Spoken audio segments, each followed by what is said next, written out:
La question du silence dans une vie humaine est très importante si l'on veut bien vivre. Et il faut être capable de plonger dans ce silence de fond qui n'a rien à voir évidemment avec une absence de parole ou une espèce de mutisme, ou à plus forte raison une bouderie, ce qui pourrait ressembler à une bouderie en acceptant de parler aux autres.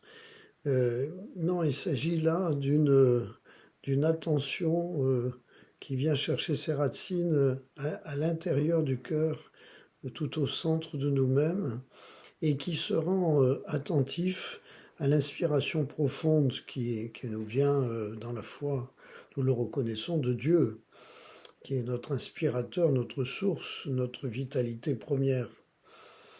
Donc sans silence, il n'y a pas de possibilité d'écoute, il n'y a pas de possibilité de bonne mise en œuvre. On reconnaît la qualité d'une parole et d'une action à son enracinement dans ce silence de fond. Si on est capable de cela, on peut faire de grandes choses, vraiment.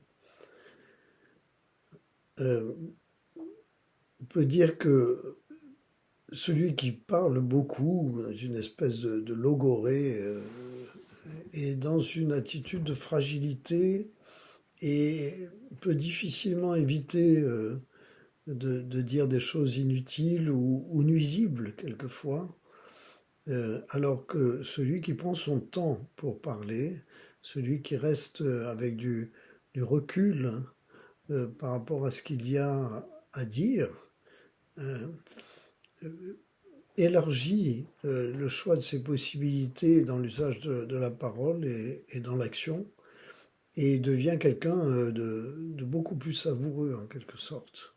Bien sûr, il ne s'agit pas de se retirer de la relation, il ne s'agit pas de se retirer de la vie, il s'agit de la nourrir par le fond. Et c'est tout un travail à laquelle toute une vie est nécessaire.